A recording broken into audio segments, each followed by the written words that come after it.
Saudara tahu Yesus berkata apa? Jenis ini tidak bisa diusir kecuali dengan doa dan puasa.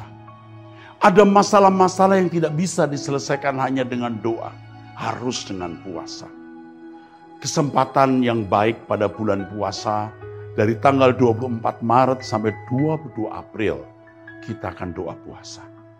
Doa puasa dengan pagi seperti biasa doa jam 5 pagi dan sorenya kita usahakan ada pertemuan doa juga. Ikuti kesempatan ini. Mungkin kita tidak pernah punya kesempatan di lain waktu. Ayo puasa bersama.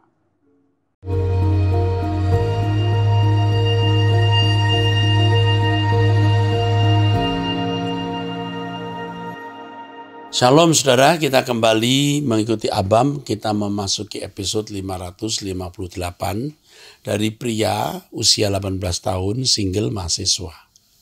Shalom Pak Era, saya mau bertanya terkait dengan kehidupan saya yang saya jalani. Saya sangat sulit untuk berubah Pak dengan latar belakang saya sebagai perokok, penikmat seks, masih suka berbohong, bahkan bisa dikatakan bohong itu menjadi gaya hidup saya. Sampai orang tua saya pun saya tipu dalam berbagai hal demi mendapatkan uang dari orang tua saya.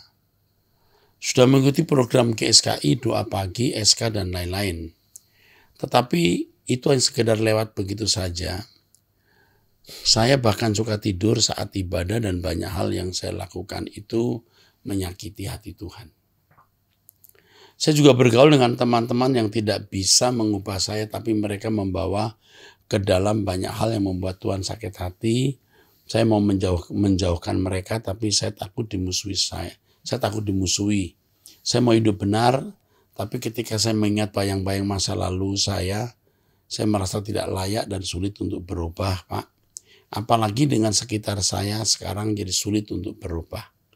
Apa hal yang harus saya lakukan untuk bisa berubah? Sebenarnya pernyataan-pernyataanmu ini menunjukkan bahwa kamu sangat berpotensi berubah, ya. Kamu sangat berpotensi berubah. Dan sekarang sebenarnya tanpa kamu sadari kamu sedang mengalami proses perubahan. Yang kamu harus lakukan sekarang yang pertama mutlak, tidak bisa ditunda, apalagi kalau tidak bisa ditunda. Apa itu? Tinggalkan teman-temanmu itu. Jangan takut dimusuhi. Dimusuhi manusia tidak apa-apa. Tapi kalau dimusuhi Tuhan celaka. Jangan lawan Tuhan. Yang pertama kamu harus jauhi itu teman-temanmu. Itu yang paling membuat kamu rusak. Lalu kamu harus meninggalkan tontonan yang tidak perlu. Karena itu merusak pikiranmu. Ya, kamu memiliki kesadaran akan kesalahan dan ini bisa proses perubahan dan berpotensi berubah. Jika tidak, kamu ini jahat, ya. Kamu berpotensi masuk neraka menjadi alat setan, menjadi alat kuasa gelap untuk menghancurkan hidupmu dan orang-orang di sekitarmu. Kamu akan meratap dan menangis ketika kamu melihat orang tuamu nanti meninggal dunia, umurnya menjadi tidak panjang karena kelakuanmu. Jadi kamu berpotensi membuat orang tuamu umur pendek dan rumah tanggamu berantakan. Kamu dipermalukan, keadaan masa lalumu hancur dan masuk neraka. Jadi sekarang mumpung kamu masih punya kesempatan berubah, kuatkan tekadmu untuk berubah. Ini tergantung diri kamu. Kalau kamu tekad sungguh-sungguh kamu akan bisa. Datanglah di kebaktian pemuda atau ikuti home. Kalau di lingkungan GSKI, kamu terus mendengarkan khotbah Om Eras, ikut doa dengan tekad yang kuat. Tapi ingat tadi yang pertama, jangan bergaul dengan orang-orang yang salah itu. Jangan nonton-nonton yang tidak perlu kamu tonton. Itu mutlak banget. Ya, ingat, tidak ada perbuatan kita yang tidak kita tuai. Jadi jangan main-main. Kamu akan menyesali apa yang kamu lakukan ini kalau kamu masih nekat berbuat dosa seenaknya gitu, ya. Oke, kiranya kamu berubah, nak. Sekarang berikutnya dari wanita usia 26 tahun, single. Terima kasih Om, saya sudah sembuh sedikit demi sedikit. Ikut doa pagi, ibadah, baca firman. Saya sudah lepas hubungan dengan salah satu WL di gereja dan kini kami berteman saja. Mama saya selalu dengar Abam setiap hari. Hal ini sangat menyedihkan ketika dia mendengar pertanyaan anaknya dan pergumulan anaknya, tapi dia tidak tahu bahwa aku yang tulis pertanyaan diam-diam.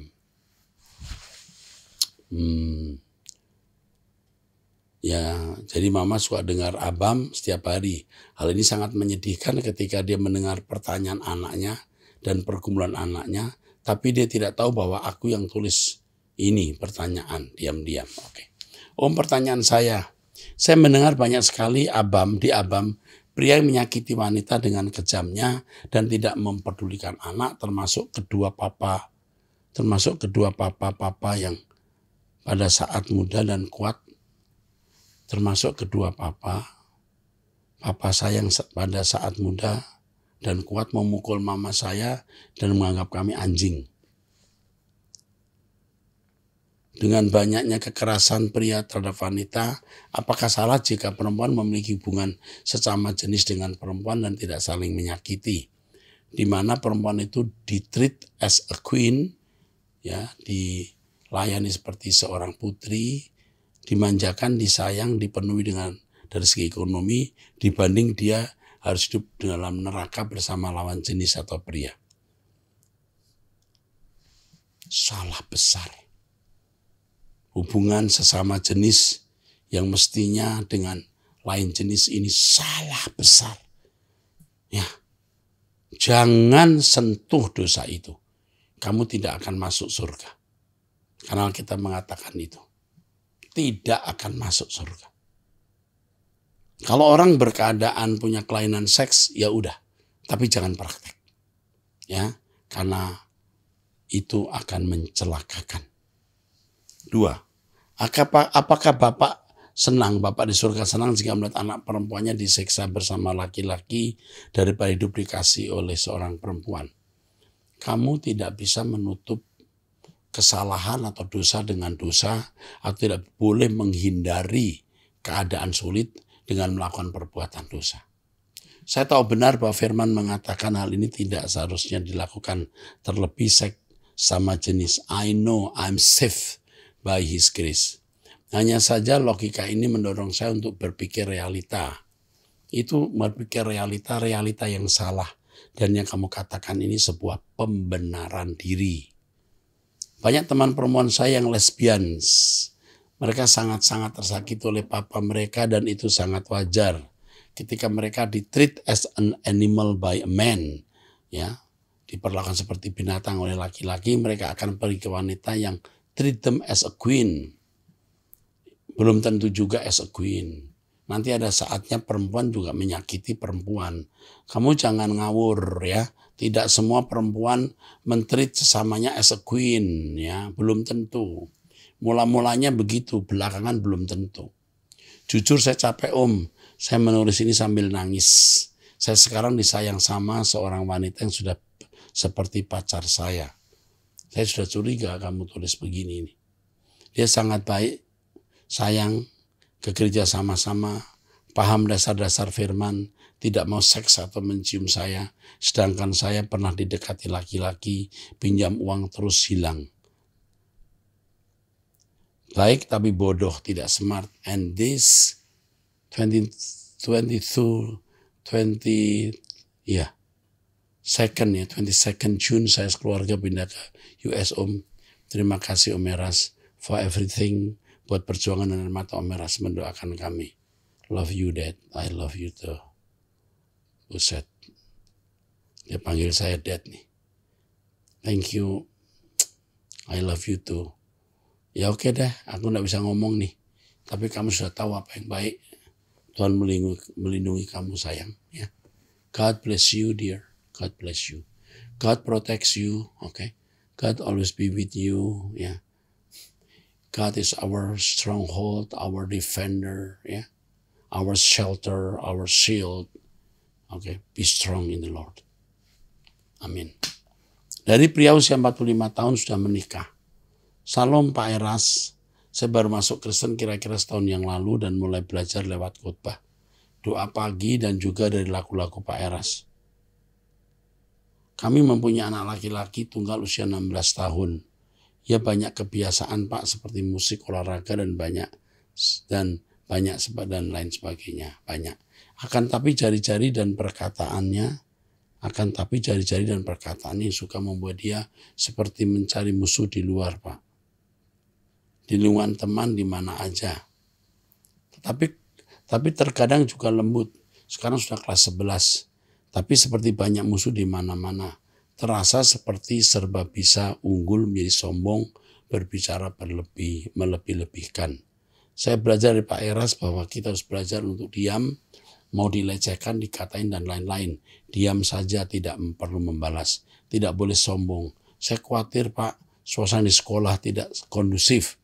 Jadi mau saya pindahkan ke sekolah yang bisa membentuk karakter anak saya lebih baik.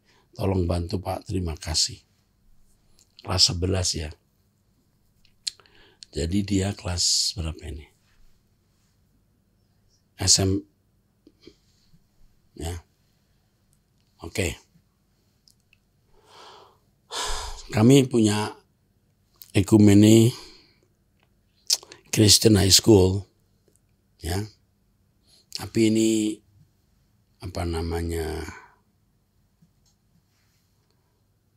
untuk mereka yang sudah lulus SMP ya.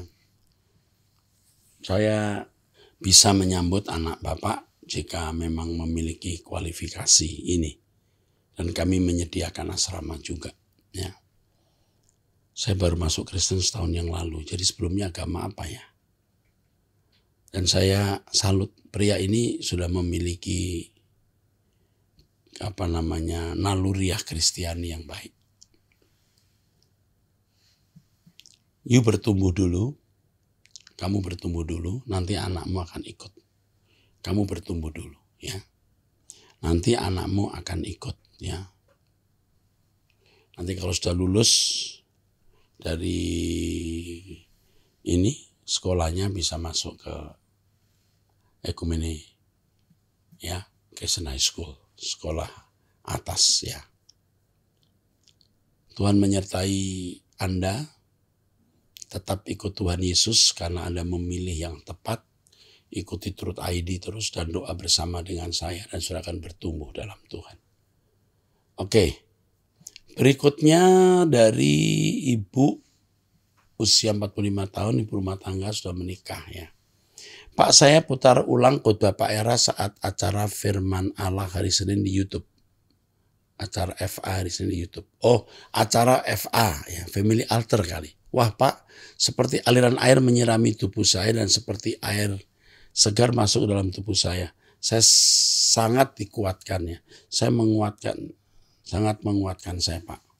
Terima kasih sudah menyampaikan pesan Tuhan untuk kami walaupun saya tidak bisa hadir langsung di tempat itu. Tapi bukankah firman Tuhan dan doa tidak pernah terhalang oleh ruang dan waktu Pak. Saya beda usia dengan suami 13 tahun. Suami 58 tahun, saya 45 tahun. Mungkin memang di fase usia kami ini, fase di mana makin waktu semakin ingin lebih mendekat pada Tuhan. Ajaran Pak Eras tentang berkemas-kemas untuk mempersiapkan langit baru dan bumi baru, merubah mindset saya Pak. Iya benar kata Pak Eras, berkemas-kemas. Saya ada di suatu gereja Pak. Makin hari saya tidak putus-putus dengar setiap khotbah Bapak, Abam, Doa Pagi, Wanita Surgawi, dan lain-lain. Lagu-lagu Pak Eras sering sekali saya putar. Sudah beberapa yang saya hafal, jadi ingin bergabung dengan Rehoboth Pak, tapi nggak mudah. Sampaikan ini ke suami dan anak-anak Pak. Oke. Pertanyaan saya, salahkah saya jika saya mengikuti apa yang Pak Eras ajarkan sementara saya masih berada di gereja tersebut, gereja saya? Ya enggak apa-apa, tidak salah. Saya teliti juga tidak banyak yang berseberangan dengan ajaran Pak Eras dengan gereja di mana saya terdaftar. Saya merasa Pak Eras mengajak saya untuk menyenangkan hati Tuhan tanpa harus menakut-nakuti saya dengan doktrin. Berjuang hidup untuk Tuhan, meninggalkan sesuatu yang buruk untuk berubah, untuk serupa dengan Yesus. Wah, indah sekali Pak. Walau ini nggak mudah tapi percaya saya bisa. Saya ajak suami saya dan anak-anak untuk berkemas-kemas. Terima kasih Pak sudah baca menanggapi pertanyaan saya. Tuhan memberkati. Jadi tetaplah di gereja itu, tidak harus pindah ke gereja lain atau tidak usah harus pindah ke gereja Rehoboth di mana saya menjadi gembala senior. Tetaplah setia di gereja itu dan jadi berkat di situ dan tidak berhenti mendengarkan khotbah atau ajaran yang saya sampaikan. Puji Tuhan. Sekarang dari wanita usia 22 tahun pacaran ya. Terima kasih atas kesempatan ini. Saya ingin bercerita sedikit tentang hubungan saya dengan seorang pria Katolik. Saya tidak pernah memanggil dia mengikuti saya sebagai orang Protestan. Kami menjalani hubungan sudah 2 tahun, kemudian dia sekarang jatuh sakit. Di setiap sakitnya datang, keluarganya selalu membawanya ke dukun. Dan saya melihat hal tersebut, saya sangat sedih dan saya hanya bisa meminta petunjuk kepada Tuhan Yesus. Apa sebenarnya di balik semua ini? Kemudian Tuhan menunjukkan firman-Nya dalam Yohanes 21 ayat 15-19. Setelah itu saya sampaikan kepadanya pesan Tuhan tersebut pada dia melalui firman-Nya. Akhir kata firman itu, ikutlah aku. Tapi dia menjawab tidak mau ikut, apalagi keluarga yang sangat keras.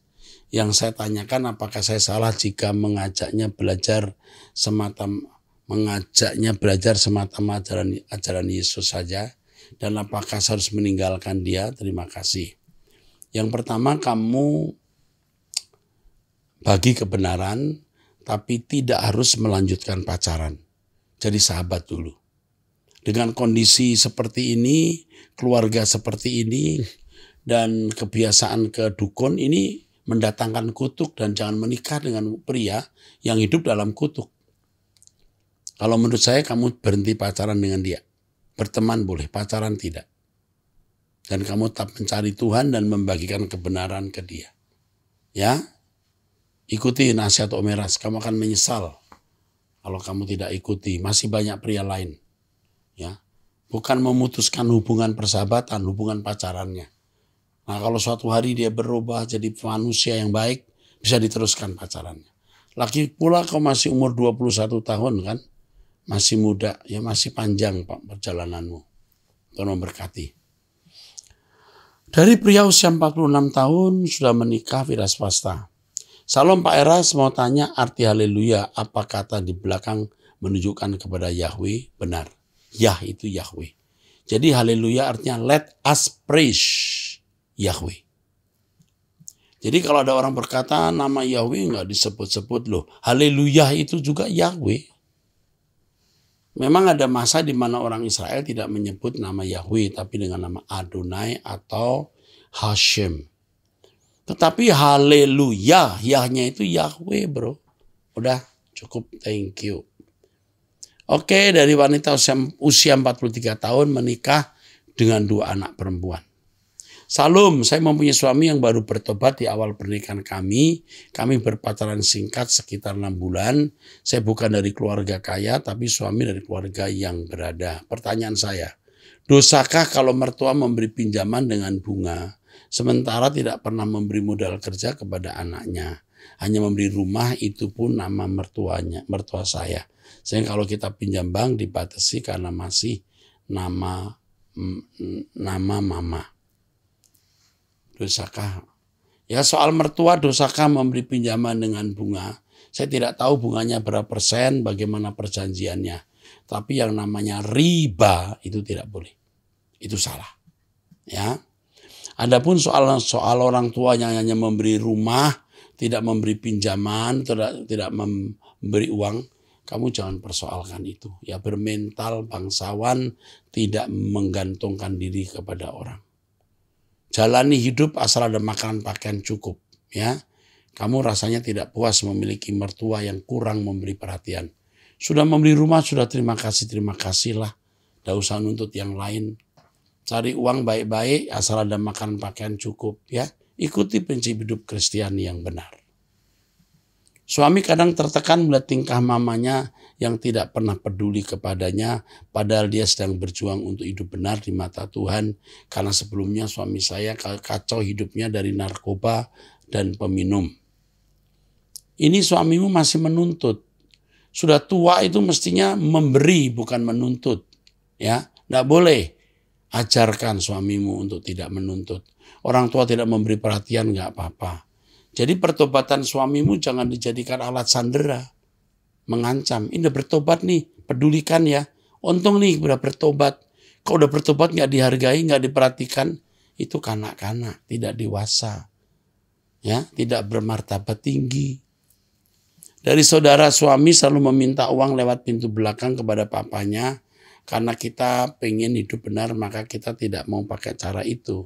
Bagaimana saya sebagai seorang istri, menguatkan suami saya yang kadang sedang pandemi seperti ini untuk perputaran agak tersendat. Tersendat tapi kamu bisa lewati kan bagus. Ya, asal makan pakaian cukup. Hidup benar, ajak suami hidup benar. Tidak mungkin kamu dipermalukan. Tidak mungkin, Tuhan pasti menolong kamu. Ingat, bermental bangsawan ya. Tidak menuntut orang. Sudah saatnya kalian membela orang tua, bukan menuntut lagi. Walaupun orang tua kaya. Saya melihat ada suasana di mana kamu tidak puas dengan situasi orang tua, terutama suamimu, dan masih menuntut perhatian lebih. Jangan begitu. Jangan harap. Ya, kalau saudara yang lain berbuat itu silahkan. Kamu tidak usah. Kamu kerja baik-baik, yang penting bisa melewati hari dari hari. Dari hari ke hari.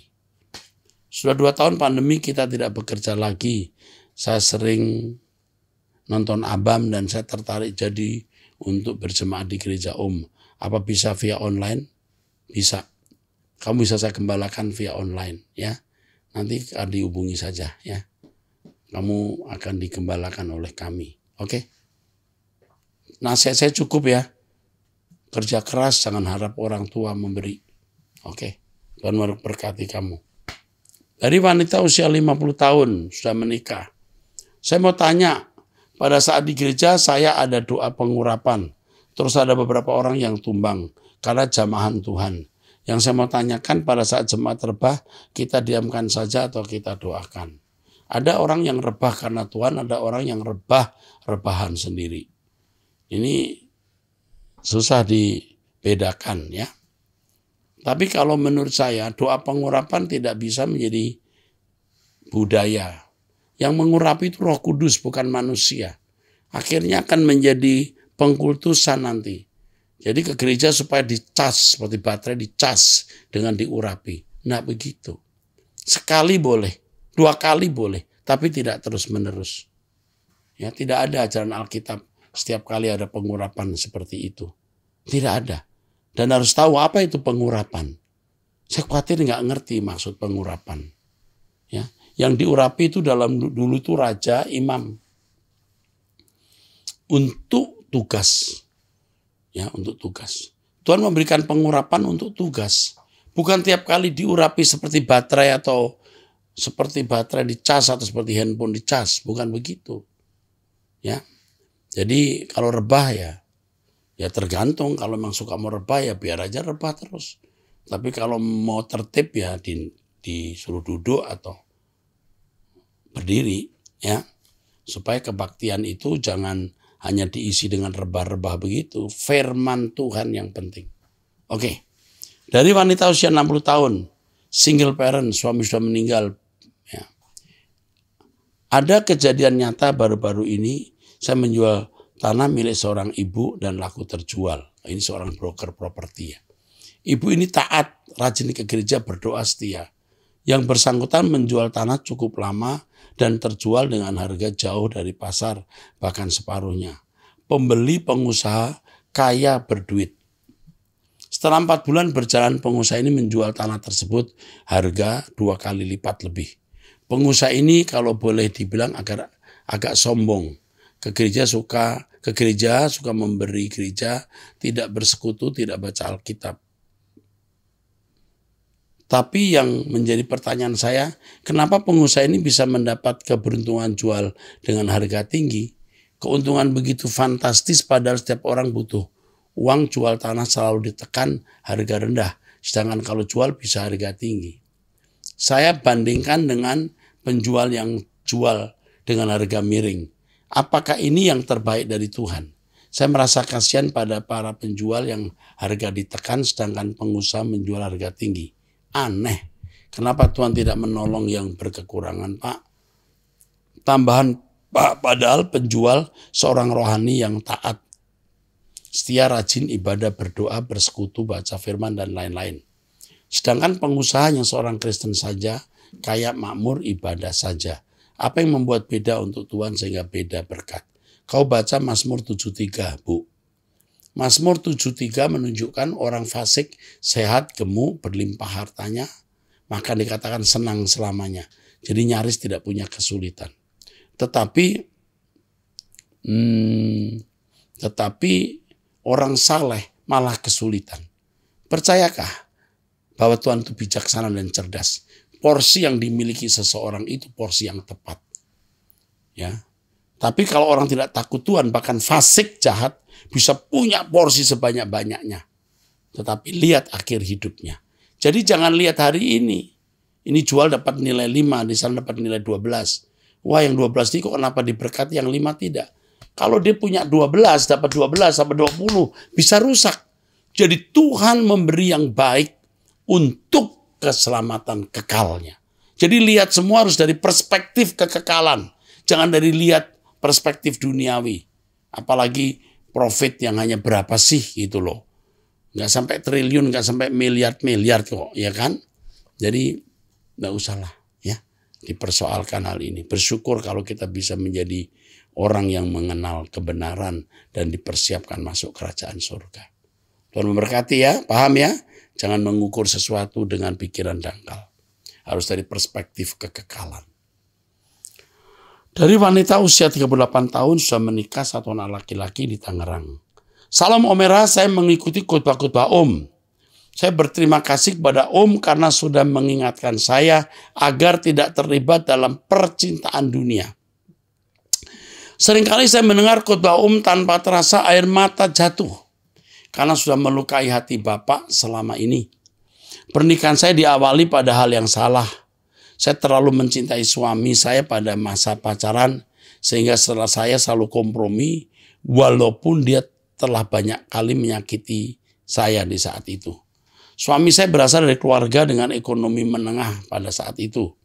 Tapi karena suami saya terlalu meremehkan uang, tanpa sepengetahuan saya, dia bermain judi online yang membawa keluarga kami pada penderitaan demi penderitaan.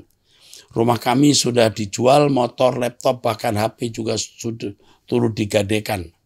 Saat ini kami menumpang tinggal di rumah koko saya yang belum menikah. Selama ini saya yang menjadi tulang punggung keluarga. Saya bekerja di sekolah sebagai guru bahasa, guru SD. Oh ya Om, saya adalah lulusan S1 pendidikan bahasa Inggris. Karena kekurangan uang, terus saya dan suami memutuskan menitipkan anak tunggal kami ke kampung di Kalbar. Aduh, mestinya jangan dititipin ya. Belum lama ini saya didiagnosis ada miom di rahim saya yang menyebabkan pendarahan hebat setiap kali mens. Dokter menganjurkan agar saya diangkat rahim, tapi saya takut Om. Dan saya paling terakhir adalah baru saja kepala sekolah saya mengatakan bahwa yayasan memutuskan di bulan Juni 2023 ini kontrak saya sebagai guru tidak diperpanjang. Saya bingung Om harus berbuat apa. Sementara saya harus menafkahi anak kami, keluarga suami saya pasti memarahi jika kami tidak transfer untuk keperluan anak kami. Mohon pencerahan atas masalah keluarga kami ini Om. Barangkali juga ada relasi Om yang membuka lowongan sebagai guru. Aduh, sedih banget ya. Ini judi online ini loh yang bikin kamu rusak nih. Ini loh, judi online ini. Sedih ya. Kalau soal miom tadi, coba kamu berobat ya. Masih bisa diselesaikan. Sebisa-bisanya jangan mengangkat rahim dari usia masih 38 ini ya. Sebisa-bisanya tidak ya. Yang kedua, sebisa-bisanya jangan menitipkan anak ke orang. Jangan ya. Tapi saya tidak bisa bicara banyak karena kasus ini rumit. Tapi mungkin kamu nanti coba saya pikirkan ya. Siapa tahu ada yang masih membutuhkan guru bahasa Inggris. Lalu suamimu kerja apa? Setelah wartanya habis untuk judi online, dia tebus kesalahannya dengan cara bagaimana? Ya, prihatin ya. Tapi nanti akan dibimbing dulu kamu ya. Coba nanti dibimbing lalu diusahakan yang bagaimana mendapat bisa mendapatkan pekerjaan. Oke, saya kira itu dulu ya. Saya teruskan ya. Dari pria usia 17 tahun. Salam Pak Era, saya ingin menjadi hamba Tuhan penuh waktu, namun orang tua tidak merestui apa yang saya lakukan. Menjadi hamba Tuhan itu mutlak setiap orang. Sepenuh waktu juga mutlak, tapi tidak harus jadi pendeta. Sepenuh waktu ini tidak ditentukan oleh pekerjaan itu, bukan ditentukan oleh profesi itu harus jadi pendeta. Hati kita yang mencintai Tuhan itu jadi kita full timer bagi Tuhan. Jadi tidak harus jadi pendeta, ya.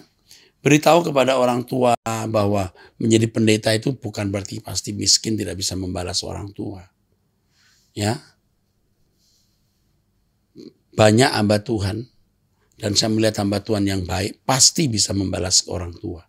Jadi kasih tahu orang tuamu, jadi pendeta itu tidak menjadi orang yang lalu miskin lalu tidak bisa membalas orang tua.